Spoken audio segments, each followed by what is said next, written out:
എല്ലാവർക്കും നമസ്കാരം. നമുക്കെല്ലാവർക്കും അറിയാവുന്നതുപോലെ ഹെറോദോസ് രാജാവ് തന്റെ രാജ്യത്ത് വേറൊരു രാജാവ് ജനിച്ചു എന്നറിഞ്ഞതുകൊണ്ട് തന്റെ രാജ്യഭരണം നഷ്ടപ്പെടുമോ എന്ന് ഭയന്നുകൊണ്ട് തന്റെ രാജ്യത്തുള്ള എല്ലാ പിഞ്ചു കുഞ്ഞുങ്ങളെയും അതിദാരുണമായി വധിക്കാൻ തീരുമാനിച്ചു. ഇതറിഞ്ഞ പിതാവായ ദൈവം തന്റെ മകനെ രക്ഷിക്കുന്നതിന് വേണ്ടി ജോസഫിനോട് മറിയത്തെയും യേശുവിനെയും കൂട്ടി ഈജിപ്തിലേക്ക് പാലായനം ചെയ്യാൻ പറയും. അവർ കുറച്ചുനാൾ ഈജിപ്തിൽ താമസിക്കുന്നു. ഹെറോദോസിന്റെ മരണവാർത്ത അറിയുമ്പോൾ തിരിച്ച് ഈജിപ്തിലേക്ക് വരാൻ അവർ തീരുമാനിക്കുന്നു.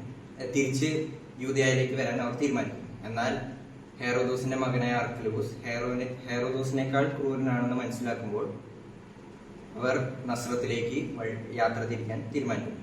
അങ്ങനെ നസ്രായനായ യേശു പിറക്കുന്നു. നമുക്കെല്ലാവർക്കും അറിയുന്ന പോലെ നമ്മുടെ ജീവിതത്തിലും ഇതുപോലെ പലതരം പാലായനങ്ങളിലൂടെ നമ്മൾ കടന്നു പോകേണ്ട വരും. അപ്പോൾ ഇങ്ങനത്തെ ഓരോ അവസ്ഥയെ നാം മനസ്സിലാക്കേണ്ട കാര്യം എന്താണെന്ന് വെച്ചാൽ, പിതാവായ ദൈവത്തിന് നമുക്ക് നമ്മുടെ ജീവിതത്തിനെ കുറിച്ച് വ്യക്തമായ ഒരു പദ്ധതിയുണ്ട്. ആ പദ്ധതി അനുസരിച്ച് ജീവിക്കാൻ വിളിക്കപ്പെട്ടവരാണ് നമ്മൾ. അപ്പോൾ ഈ ഒരു മെസ്സേജ് തന്നുകൊണ്ട് ഞാൻ എൻ്റെ വാക്ക് നിർത്തുന്നു. എല്ലാവർക്കും മെറി ക്രിസ്മസ് ആശംസിച്ചുകൊണ്ട് ഞാൻ വാക്ക് നിർത്തുന്നു. നന്ദി.